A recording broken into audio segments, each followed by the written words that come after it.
እስራኤል ደረቅ የአየር ጸባይ ያላት ሀገር ነች። ለመጠጥ የሚሆናትን 70 ከመቶ ውሃ ከባህር ቀጥታ ጨውን አጣርታ ነው የምታገኘው። ይሄም አልሆን በሚልበት አስቸጋሪ አካባቢዎቿ በዘመናዊ መንገድ ሰው ሰራሽ ዝናብ አዝንባ ለመጠጥነት ትጠቀማለች። የሚያስገርመው ግን እቺ የምትጠጣውን ውሃ በብዙ መከራ የምታገኝ ሀገር ኢኮኖሚዋን ከገነባችባቸው ዘርፎች አንዱ ግብርና ነው። ግብርና የኢኮኖሚዋን 10 ከመቶ ይሸፍናል። አበባ፣ ፍራፍሬና ቴምር ለዓለም ገበያ ታቀርባለች።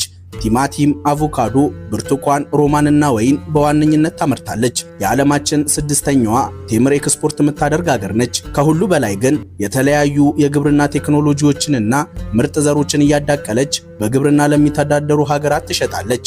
ቆሻሻ ውሃን አጣርቶ በመጠቀም እስራኤል ከዓለም ቀዳሚ ነች። በውሃ አጠቃቀም የሚያህላት የለም። እስራኤል ውስጥ 90 ከመቶ ቆሻሻ ተብሎ የሚደፋ ውሃ እንደ አዲስ ተጣርቶ ለግብርና ሥራ መልሶ ጥቅም ላይ ይውላል። በተማረ ሰው ኃይል እስራኤል ከመካከለኛው ምስራቅ ሀገራት ቀዳሚ ነች። በዓለምም ቢሆን ከፊት ከሚቀመጡ ሀገራት አንዷ ነች። አይሁዶች ተጽዕኖ ፈጣሪዎች ናቸው። ቋንቋቸው ሞተ፣ እነሱ ማለቀላቸው፣ ጠፉ ሲባሉ አፈር ልሰው ነው የተነሱት። እነሱ ባይኖሩ ዘመናዊነትን እርሱት የተባለላቸው የኖቤል ሽልማት ሪከርድ በእጃቸው ነው። እንደውም አንድ አባባል አላቸው፣ የሰው ርኩስ ባይኖረውም እኛ ግን የፈጣሪ ምርጦች ነን ይላሉ። ያድርግላቸው።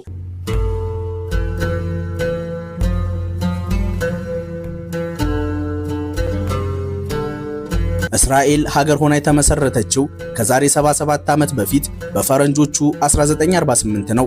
ከዛ በፊት እስራኤላውያን በተለይም አይሁዶቹ በተለያዩ ሀገራት ተበትነው ይኖሩ ነበር።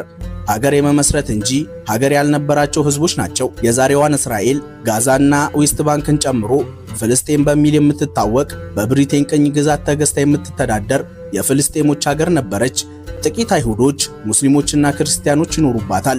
በወቅቱ ከፍተኛ ቁጥር ያላቸው አይሁዶች በአውሮፓ፣ አሜሪካና መካከለኛው ምስራቅ ሀገራት ይኖራሉ። በተለይም ሩሲያ፣ ፖላንድና ዩክሬን ከፍተኛ የአይሁድ ቁጥር ያለባቸው ሀገራት ነበሩ። በአዶልፍ ሂትለሯ ጀርመን 525,000 አይሁዳውያን ይኖሩ እንደነበር ይነገራል። ከአንደኛው የዓለም ጦርነት በፊት የጀርመን ኢምፓየር በኃያልነቱና በአስፈሪነቱ ይታወቃል። ረጅሙን ታሪክ ስናሳጥረው በአንደኛው የዓለም ጦርነት ይህ ኃያል ሰራዊት ያሸንፋል ተብሎ ሲጠበቅ ድንገት ሽንፈት ገጠመው። 500 ዓመታትን ያስቆጠረው የጀርመን ንጉሳዊ አገዛዝ በአንድ ጀንበር ተጠናቀቀ። ወታደሮች ግራ ተጋቡ። ጀርመኖች ከነበሩበት ኃያል ኢምፓየር ወደ ፖለቲካዊ ትርምስ ውስጥ ገቡ። በጦርነቱ ወቅት 100,000 የሚሆኑ የጀርመን አይሁዳውያን እንደተሳተፉ ይነገራል። በ10 ሺህ የሚቆጠሩት ደግሞ ተገለዋል። ሽንፈቱ ህዝቡንም ወታደሩንም ተስፋ አስቆረጣቸው። ሽንፈቱን መቋቋም ያቃታቸው ኮማንደሮች በጦርነት ሳይሆን የተሸነፍነው አይሁዶች ክደውን ነው፣ ወደ ጦርነቱ ስንገባ ጠብቀው ባንኮቻችንንና ሚዲያዎቻችንን ተቆጣጥረው ከኋላ ወግተውናል አሉ። የናዚዎቹ መሪ አዶልፍ ሂትለር አይሁዶችን ከአውሮፓ ማባረር አለብን አለ። ሁሉም ተስማማ። አይሁዶች በተገኙበት ይሰቃዩና ይገደሉ ጀመር። የአይሁድ ጠልነት አስተሳሰብ በመላው አውሮፓ ተስፋፋ። ከ1941 እስከ 1945 በ4 ዓመታት ብቻ 6 ሚሊዮን አይሁዶች ተገደሉ። ዛሬም እስራኤል ውስጥ ይህ ቀን ይታሰባል።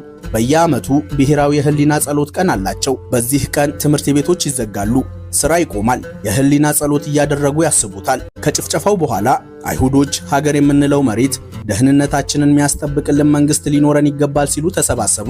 የጽዮናውያን አብዮት ወይም ዛዮኒስት ሙቭመንት ተፈጠረ። ይህ እንቅስቃሴ ሁለት ቃል ኪዳኖች ላይ ተመርኩዞ ለአይሁዶች የኔ የሚሉት ሀገር የመፍጠር ዘመቻ ነው።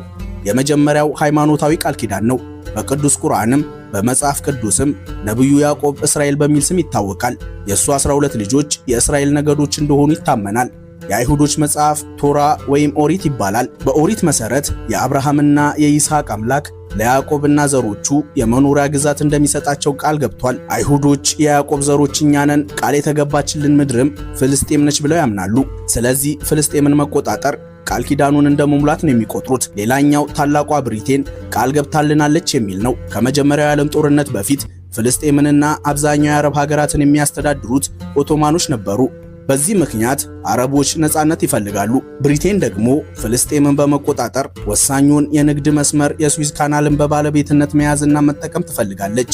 ይህ ፍላጎታቸው ሶስቱንም ለአንድ ዓላማ ቆማቸው። ታላቋ ብሪቴን በድብቅ ከሁለቱም ጋር ቃል ተገባባች። ከአረቦች ጋር ተባብረዋት ኦቶማኖችን ማሸነፍ ከቻለች ለሁለታቸው ነጻነታቸውን ቃል ገባች። ወዲህ ለአይሁዶች አንዴ የፍልስጤምን ምድር ልቆጣጠር እንጂ የቃል ኪዳኗን ምድር እሰጣችኋለሁ አለች። የፖለቲካ ቁማር ነው ታዲያ። ምክንያቱም አይሁዶች ፍልስጤምን ተቆጣጠሩ ማለት ብሪቴን አረቦችን ሳታስከፋ ውለታ በዋለችላቸው አይሁዶች በኩል የተመኘችውን የስዊዝ ካናልን ተቆጣጠረች ማለት ነው። አረቦች ነፃነታቸውን፣ አይሁዶች የተስፋይቱ ምድር እያሰቡ ከብሪቴን ጎን ቆሙ። የታሰበው ሆነ። የኦቶማን አስተዳደር ከአንደኛው የዓለም ጦርነት በኋላ ፈረሰ። አሁን ለሁለቱም ቃሏን ያስጨበጠችው ብሪቴን ምን ታደርጋለች የሚለው ሲጠበቅ ሊግ ኦፍ ኔሽን ፍልስጤምና ኢራቅ ራሳቸውን ማስተዳደር እስከሚችሉ በብሪቴን አስተዳደር ውስጥ ሆነው እንዲቆዩ ትዕዛዝ ሰጠ። በዚህ ወቅት የቃል ኪዳኗ ምድር የእኛ ነች ሲሉ የነበሩት አይሁዶች ወደ ፍልስጤም ይጎርፉ ጀመር። 850 ሺህ አይሁዶች ወደ ፍልስጤም ገቡ። ይህ ደግሞ በፍልስጤሞችና አይሁዶች መካከል ውጥረት አስነሳ። አረቦች ስምምነታችን ይህ አልነበረም ሲሉ ብሪቴንን ከሰሱ። ይሄኔ ብሪቴን የአይሁዶችን ፍልሰት መገደብ ጀመረች።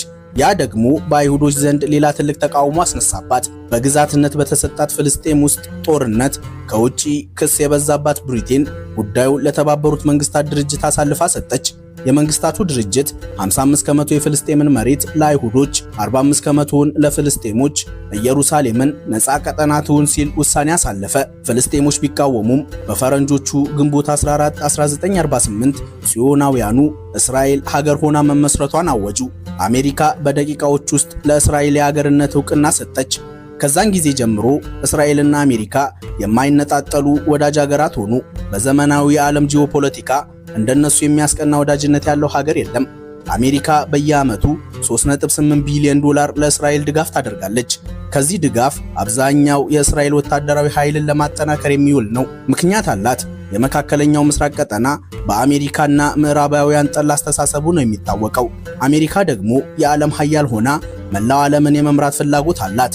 እስራኤል አሜሪካ የምትተማመንባት ብቸኛዋ የመካከለኛው ምስራቅ አገር ነች። ተመሳሳይ ፖለቲካ፣ አኗኗርና ዘመናዊነት ይከተላሉ። ስለዚህ አሜሪካ በቀጠናው ላይ ትልቅ ተጽዕኖ ለማሳደር እስራኤልን መንከባከብ ይኖርባታል። ፖለቲካዊውን ጉዳይ በጥቂቱ አነሳን እንጂ ጉዳዩ ከዚህ በላይ ውስብስብ፣ ሃይማኖት ደረጃ የሚደርስ ሚስጥራዊ ነው። እስራኤል ዛሬ ላይ የፍልስጤምን 78 ከመቶ መሬት ትቆጣጠራለች። ነፃ ቀጠና ትሁን የተባለችውን ኢየሩሳሌምን እስራኤልም ፍልስጤምም ዋና ከተማዬ ነች ይላሉ። ትራምፕ በ2017 ኢየሩሳሌም የእስራኤል ዋና ከተማ ነች ማለቱ አይረሳም። የመንግስታቱ ድርጅት ኢየሩሳሌምን ለሁለት ከፍሎ ምዕራቡን ለእስራኤል ምስራቁን ለፍልስጤሞች ሰጥቷል። እኛ ደግሞ ባለቤቷን ትተን ቅድስት ከተማዋን እንጎበኛለን። ኢየሩሳሌም ቅድስት ከተማ ነች። የሦስቱ የአብርሃም ሃይማኖቶች ማዕከል። አይሁድ፣ ክርስትናም ሆነ እስልምና እዚህ የማይደራደሩበት ቅርስ፣ እንደ ቀልድ የማያዩት ሀብት አላቸው። ከ900 ሺህ በላይ ሕዝብ ይኖርባታል። ይህ ኮቴል ወይም ዌስተርን ዎል ይባላል። በአይሁዶች እምነት መሰረት የመለኮት ማደሪያ፣ ወደ ፈጣሪ መቃረቢያ ቅዱስ ስፍራ ተደርጎ ይቆጠራል። በንጉሥ ሰለሞን የተገነባ ቤተ መቅደስ ነው። በባቢሎኖችና በሮማን ኢምፓየሮች ከፍተኛ ጉዳት ደርሶበታል። ዛሬ ላይ ከቤተ መቅደሱ አካል የቀረው ይህ የሚመለከቱት ግንብ እንደሆነ ይታመናል። ወደዚህ ስፍራ ካቀኑ የልቦትን መሻት ቢሆንልኝ ብለው የሚመኙትን ጸሎት በወረቀት ጽፈው ማስቀመጥ እንዳይረሱ። ይህ የአይሁዶች ባህል ነው። አይሁዶች ጸሎታችንን ጽፈን እዚህ ስፍራ ላይ ካስቀመጥን ፈጣሪ አንብቦ ለጸሎታችን ምላሽ ይሰጣል ብለው ያምናሉ። ባራክ ኦባማ፣ ትራምፕ፣ ሄነሪ ክሊንተን እና በሚሊዮን የሚቆጠሩ ምዕመናን እዚህ ስፍራ ላይ ደብዳቤ አስቀምጠዋል። ደብዳቤዎቹ እዚህ ስፍራ ላይ ከተቀመጡ በኋላ የአይሁድ እምነት አባቶች በጥንቃቄ ሰብስበው በተቀደሰ ስፍራ ላይ ይቀብሯቸዋል።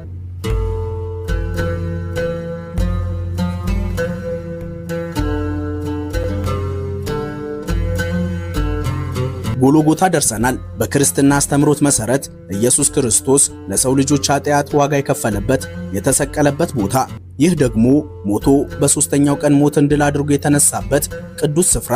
ከኢየሩሳሌም 10 ኪሎ ሜትር በስተደቡብ ቢጓዙ ቤተልሔምን ያገኟታል፣ የክርስቶስ የትውልድ ስፍራ። እነዚህ ቦታዎች ላይ መገኘት መጽሐፍ ቅዱስን በአካል መኖር ማለት ነው።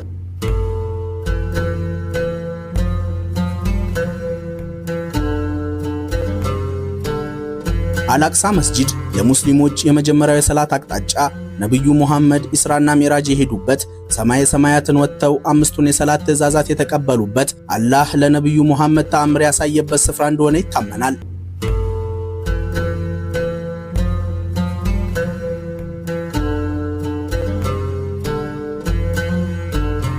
ልብ ያድርጉ። በተባበሩት መንግስታት ድርጅት ውሳኔ መሰረት የጠቀስናቸው ቅዱስ ስፍራዎች በፍልስጤሞች ግዛት ውስጥ የሚገኙ ናቸው።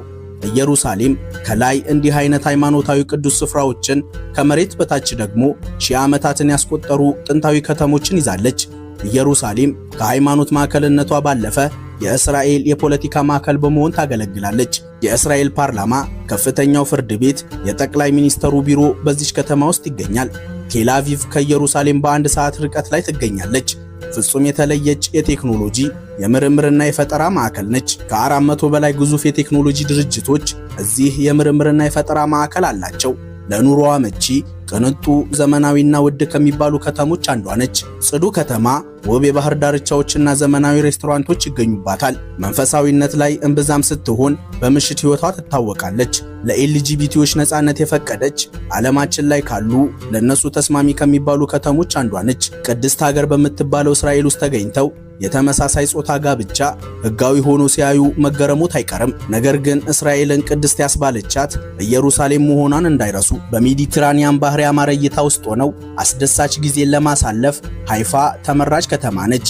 በውብ አረንጓዴነቷ እየተደመሙ ጣፋጭ የማይረሳ ጊዜን ያሳልፋሉ። ሃይፋ ተራራ ላይ የተገነባች የትምህርትና የወደብ ከተማ ነች። በሃይ ጋርደን በመካከለኛው ምስራቅ ውስጥ የሚገኝ በዩኔስኮ ዓለም ቅርስነት የተመዘገበ ውብ አረንጓዴ ስፍራ ነው። ከፍተኛ መጠን ያላቸው ቱሪስቶች በየዓመቱ ይጎበኙታል። እስራኤል 74 ከመቶ አይሁዶች፣ 21 ከመቶ ሙስሊሞችና 5 ከመቶ ክርስቲያኖች መኖሪያ ነች። ሃይፋ ደግሞ የህብረታቸው ማዕከል፣ ሁሉም በፍቅር ይኖርባታል። ቴል አቪቭ በጎብኚዎች ተጨናንቃ ያስመረረቻቸው ቱሪስቶች ሃይፋ ውስጥ መጥተው ካምፕ ማድረግ፣ ባማሩ የባህር ዳርቻዎቿ መዝናናትን ይመርጣሉ። በቴክኖሎጂዋ ሀገር እስራኤል ውስጥ መሆናችንን እንዳይረሱ። ወደ አንድ ጎሳ ልንወስዱት ነው። አልትራ ኦርቶዶክሶች ወይም ሐረዲዎች ይባላሉ። የአይሁድ እምነት ተከታዮች ናቸው። በእኛ ቋንቋ አክራሪ አይሁዶች ልንላቸው እንችላለን።